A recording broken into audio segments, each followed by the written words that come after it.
Malam ini kita menyadarkan diri kita, terlebih lagi yang berceramah, jangan kau hanya sampai menyampaikan ayat saja. Hai Abdul Samad, apakah kau yang bicara itu hatimu sudah hidup?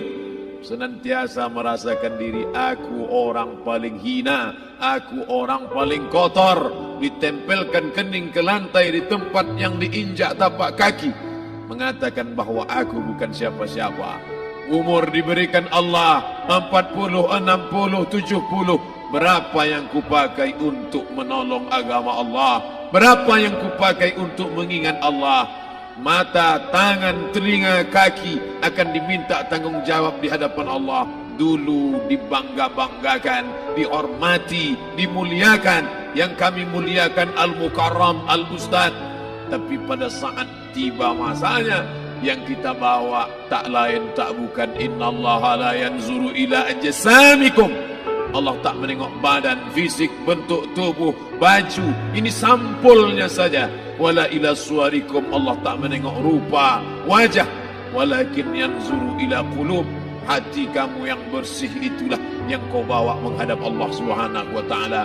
Yauma la yanfa'u malun, harta tak berguna, wala banun, anak tak bisa menolong, harta tak berguna, anak tak mampu menolong, illa man atallah, kecuali orang yang datang menghadap Allah biqalbin salim,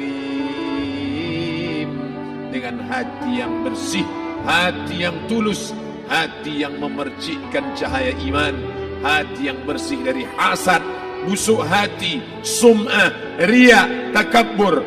Itulah yang menolong di hadapan Allah Subhanahu wa taala. Apa kata Imam Ali radhiyallahu an? An-nasu niyam.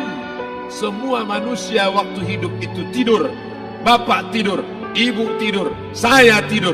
Semua orang waktu hidup itu tidur. Falamma matu, ketika dia mati, disitulah dia baru terjaga dari tidur panjang.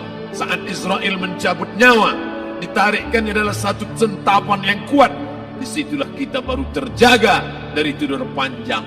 Betapa aku meninggalkan salat, betapa aku tak berzakat, betapa dulu kekuasaan.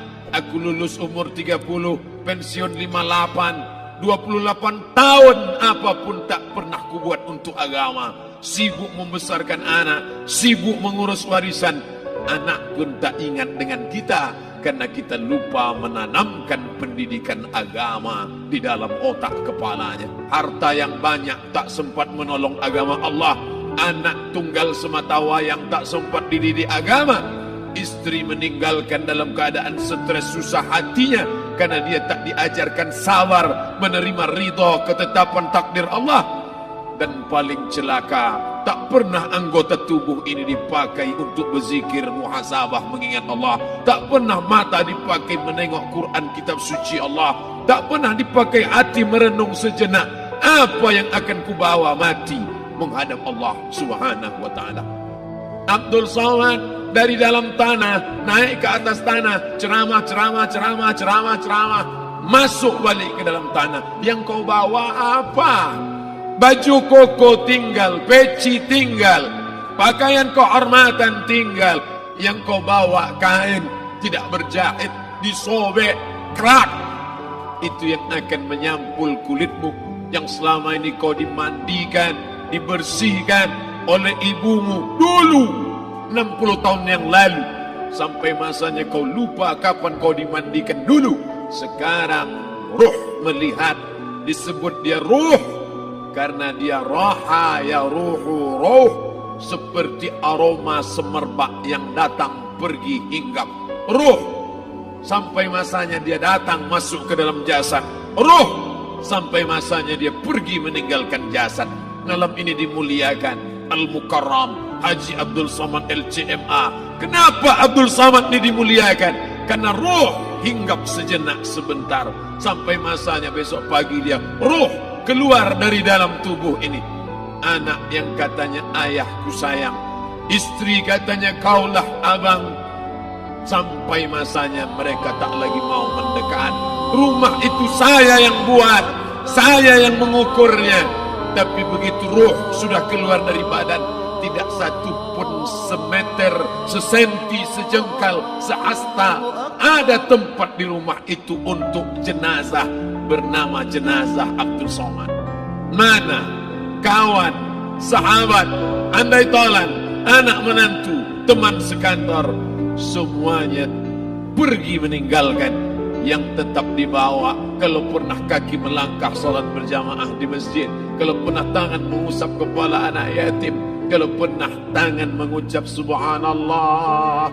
Nanti di akhir tausiah kita akan berzikir, munajat, muhasabah diri, berdoa, mengenang apa yang akan kita bawa menghadap Allah Subhanahu wa taala. Datang malaikat membawa kain kafan dari cahaya, akan menyambut ruh yang mulia. Hadis riwayat Ahmad bin Ambal dalam kitab Al-Musnad, turun malaikat berlomba-lomba membawa kain putih dari cahaya, menunggu ruh akan keluar. Ruh menetes seperti embun di ujung daun. Daun tidak bergoyang, ranting tidak patah. Ruh menetes pelan turun ke dalam kain kafan, dibawa malaikat ke pintu langit. Tak sabar mereka menyambut. Inikah dia yang selama ini berjamaah? Berapa banyak yang masyhur terkenal di bumi, malaikat tak mengenal dia. Ini ruh siapa? Tapi ini bukan LCMA, dia bukan ustaz, dia bukan ulama, tapi imannya dalam, kekuasaan dipakai menolong agama Allah. Ruhnya keluar di bawah, semua malaikat mengucapkan salam. Inilah orang yang selama ini kami tunggu-tunggu, catatannya sudah lama. Setiap pagi petang malaikat subuh membawa catatan namanya, malaikat malam membawa catatan namanya. Kami merindukannya. Begitu orang-orang yang masyhur di langit tapi tak dikenal makhluk bumi. Tapi ada sebaliknya, yang rohnya disentapkan, ditarik malaikat dengan begitu tarikan yang sangat kuat. Nabi bertanya saat Isra Mi'raj kepada mereka yang sudah mati ribuan tahun yang lalu, apa yang kalian rasakan? Yang satu mengatakan seperti tebasan pedang di tempat yang sama beratus kali. Yang satu mengatakan seperti kambing yang dikuliti hidup-hidup. Yang satu mengatakan seperti mata kail pancing ditarik dari kulit yang basah. Maka kita berdoa setiap selesai salat, Allahumma hawwin alaina, ringankan kami ya Allah, fi sakaratil maut, di saat sakaratul maut yang amat sangat menyakitkan itu, di saat malam pertama di tempat yang gelap, di tempat yang tak pernah diimpikan oleh orang, tapi kita tetap melewati dan merasakannya. Perlahan-lahan cacing tanah, ular-ular kalajengking akan menggerogoti kulit yang selama ini dimandikan, selama ini dipakaikan sampo yang mahal, selama ini dioleskan pelembab yang lembut. Tapi ternyata sebelum roh keluar jasad, setelah keluar dia hanya akan menjadi santapan cacing tanah, hancur berkeping hari demi hari. Yang pertama kali membusuk adalah mata, karena dia berisi cairan. Cairan ini mengering, busuk dan berlubang. Lalu kemudian usus sebulan di dalam tanah, mulai dia menggelembung masuk angin dan dia meletus pecah. Cacing-cacing tanah mulai datang menggerogoti, memakan. Habis, siap tak siap, suka tak suka, kau akan didatangkan. Apa yang akan ditanya oleh Allah? Perbuatanmu, amalmu. Faman ya'mal mithqala dzarratin khairan yarah. Sebesar biji sawi, sebesar ujung rambut, kau aniaya orang, kau makan titik puluh keringatnya. U'tul ajira ajrahu, berikan upah pekerjamu, gaji tukang panenmu, gaji tukang cuci setrikamu. Kau makan, kau tahan 3 bulan. Dia tak menuntut, dia senyum, dia hanya mampu mengadu kepada Allah. Tapi titik peluhnya yang keringatnya, air matanya akan kau balas di hadapan Allah Subhanahu wa taala. Di saat itu tak ada siapa bisa menolong. Hari ini uangmu banyak, kau bayar pengacara handal 1 jam 100 juta, bebas tanpa syarat. Tapi di hadapan Allah semua akan bersaksi.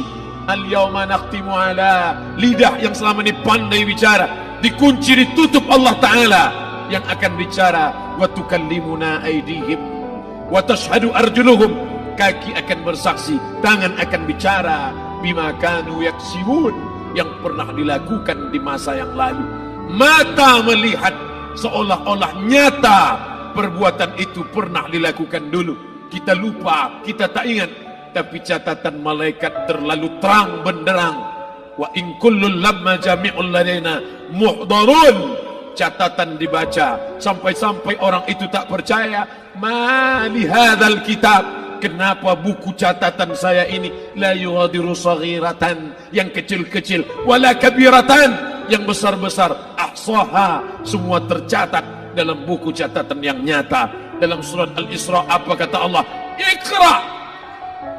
Hari ini kalau dikatakan Iqra baca Quran, Iqra baca Yasin, malam Jumat Iqra baca surat Al-Kahfi, tapi sampai hari itu Yasin tak bermakna, Al-Kahfi tak lagi disuruh baca karena hidup sudah berakhir.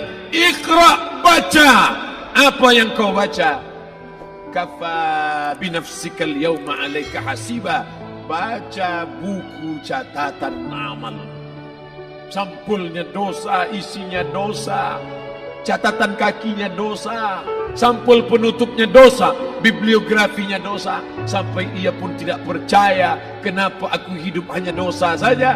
Saat itu dia mendengar teriakan azab, saat itu dia menyaksikan pekikan teriakan sakitnya siksa. Rabbana, ya Tuhan kami, farji'na, balikkan lagi kami ke dunia. Rabbana, ya Tuhan kami, absarna, mata kami sudah melihat azab, wa sami'na, telinga kami sudah mendengar sakitnya pekikan teriakan jeritan. Farji'na, balikkan lagi kami ke dunia. Na'mal salihan, kami ingin amal saleh, kami ingin bantu masjid, kami ingin sekolahkan anak yatim, kami ingin muliakan fakir miskin, kami ingin bantu panti jompo. Farji'na, balikkan lagi kami dunia. Kami ingin salat tahajud, kami ingin tahiyatul masjid, kami ingin puasa sunat. Saat itu penyesalan tak lagi berguna. Na'mal salihan, kami ingin amal saleh. Andai kau beri kami tenggat waktu ya Allah, laula akhartani, kalau kau beri aku waktu, ila ajalin qarib, aku tak minta hidup 1000 tahun, ila ajalin qarib, sebentar saja kau hidupkan aku ya Allah. Di situ orang baru tahu apa yang pernah dilakukan dulu, yang di masa lalu tak ada cara lain kecuali malam ini kita bertaubat, taubat nasuha, mandi, solat sunat taubat. Ma min muslimin yuznibu dzamban, ada orang silap, khilaf, buat dosa, salah. Siapa yang tak pernah salah? Sedangkan datuk moyang kita Adam pun salah, tapi dia mengetahui, sadar salahnya. Dia berdoa, Rabbana zalamna anfusana, kami sudah menzalimi diri kami. Wa illam taghfir lana, kalau kau tidak mengampuni kami, wa tarhamna, kalau kau tidak merahmati kami, dan akunanna minal khasirin, kami termasuk orang yang rugi ya Allah. Maka malam ini kita bermunajat kepada Allah, berdoa, mengenang masa lalu, bergelimang dosa, besok tak akan kita ulang. Kita minta ampun kepada Allah Subhanahu wa taala. Astaghfirullahalazim, astaghfirullahalazim, astaghfirullahalazim.